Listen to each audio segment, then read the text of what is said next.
Hi, everybody. Welcome to Coach's Playbook with Paul LaPolice, your home for elite CFL breakdown analysis. Okay, let's get to a couple of more things before we start the new season. Man beaters. A couple of plays that I wanted to talk about. Well, the one play we'll talk about today is a lot of teams in the league run. I have like 9 clips of different teams running it. It's a safe play on the sideline. You're trying to get a one-on-one situation with one of your slot receivers, force defenders deep, and then bench it off to the sideline. What's a bench mean? It means work to the sideline away from the quarterback. This is a play that I kind of see that in the last 3 years I see it every team when they face somebody playing man coverage, run it a lot, or you see teams with the corners that play off and play with a lot of depth. So this is a man beater, which I call a bench with a under route underneath it. So if you really want to learn about man coverage, this is a really good man coverage beater route. So this is an offensive play that'll attack man coverage. Before I go, please subscribe to the page and turn notifications on. It's going to alert you as we post new stuff and help support the page. But let's take a look at some man beaters and open the playbook on those.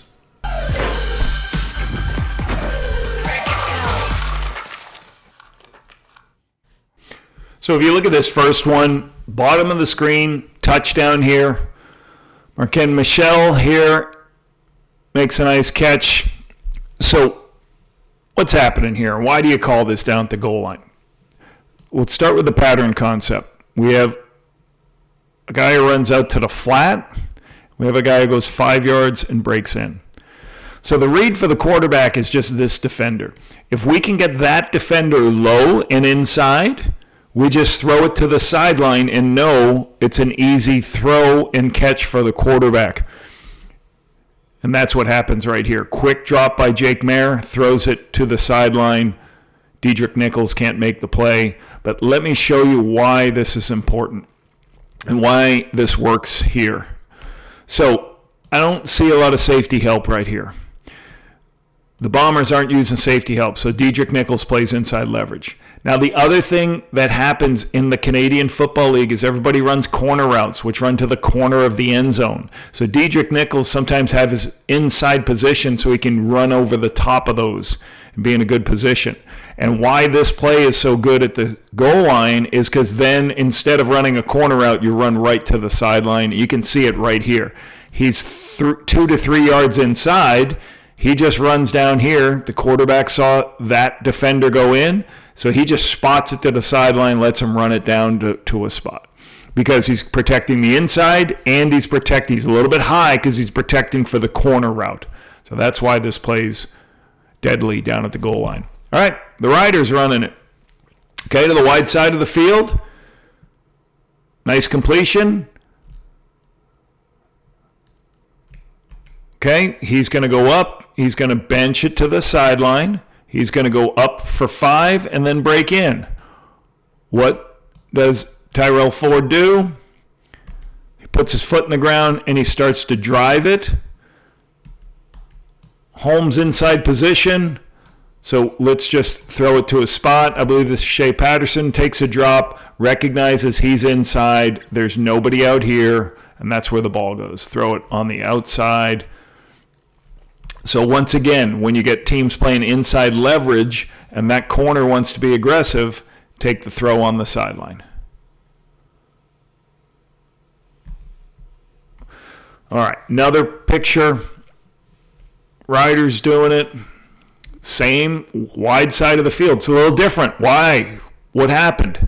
So he's going up to 10. He's going to start benching it out. He's going to work up to 5, and he's going to break in. Now, this one looks a little bit different. Quarterback's at the top of his drop. Tyrell Ford is far away. He's got depth. So when this route goes to develop, the deeper Tyrell Ford is, the more you go, well, if they want to double team that route, I'm just going to throw this inside throw. And that's what happens. So he's deep.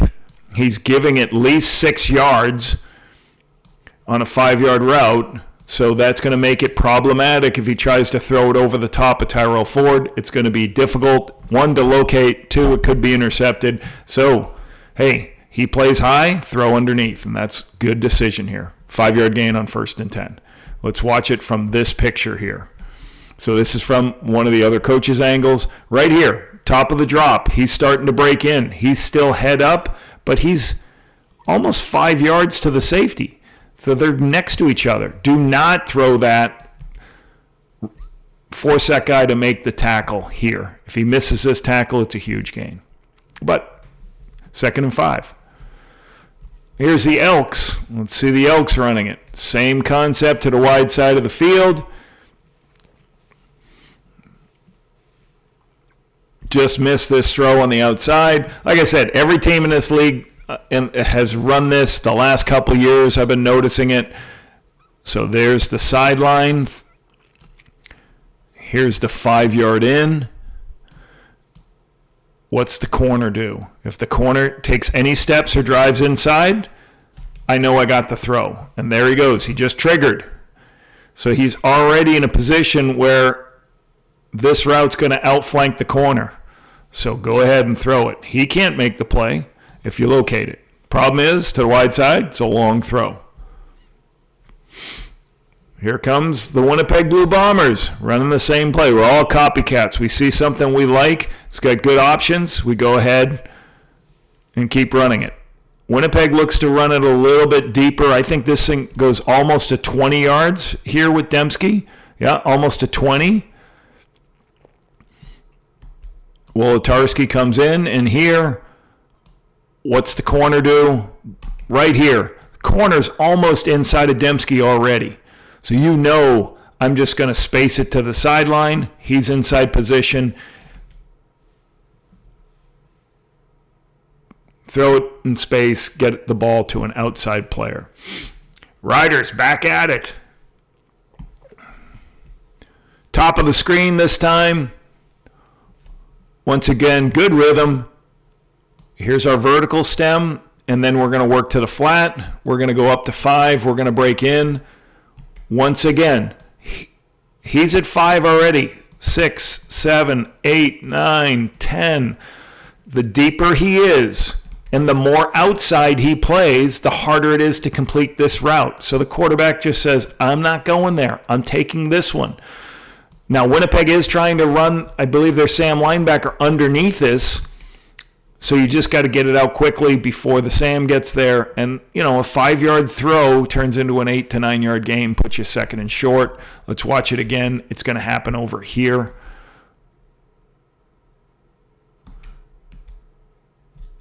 So the higher he is, the more we're going to take the underneath throw. Trevor Harris running it. This is a pretty picture. Okay, let's take a look at how you understand this. This is a high zone player. This is a high zone player. This is a high zone player. This is a low corner. So right now, Trevor knows that my bench route, as long as this guy stays low, I can throw it. Because he can't make the play. He's a deep player, and he's a deep inside player. So the interceptor's right here. So Trevor, before he throws it, just got to make sure that that guy can't get underneath it. And again, if you run these routes the right way, this turns into a 15-yard route. He should never be able to stay at 5 and get underneath a 15-yard route. And that's what happens. It's a pretty picture versus zone. So this is a man beater, but it has some really good zone options at times too. BC Lions. Watch up here, wide side of the field. A lot of space, balls in the air a long time. Okay, so there's some pressure here. So the blitz forced inside leverage by everybody. So inside leverage on that route is going to be difficult to play this. All right, watch the corner. So as soon as he triggers, and you've got the leverage. He's already inside because of the pressure. Just throw it to the sideline. So I like, there's a pressure look. I like that Vernon takes a drop, throws it to a space, and makes this nice catch out on the sideline. Great speed out. Read the corner. throw it over the top of them. All right, this is the last one. We got a lot of the riders running this concept. Like I said, a lot of teams in the Canadian Football League will run this. And this one, everything about quarterback is trying to gather information before the snap. So before the snap, if I'm upstairs in the booth, I already know what coverage it is. Those three are in man coverage, and they're within 3 yards of the line of scrimmage. He's in man coverage, and he's within 3 yards of the line of scrimmage, and he's within 3 yards of the line of scrimmage. That is press man across the board. There's our one safety. So I would call this cover 11, okay, which means cover 1, which is man, and I would say cover 11 press. So the quarterback already knows, well, this is my man beater route. I'm going to try to throw this ball out to the sideline, and the interceptor usually on this play is the corner. Now, if I can explain one thing, teams run this concept a lot with a go route and an out route.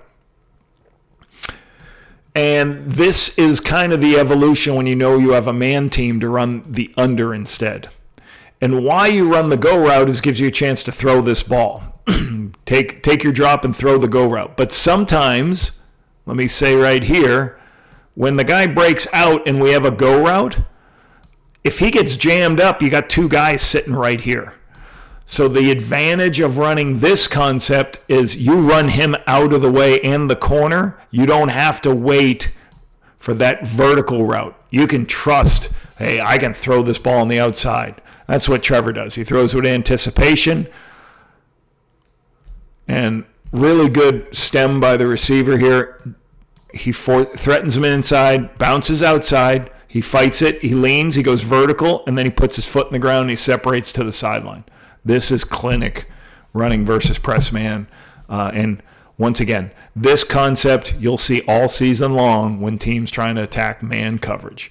The bench under route.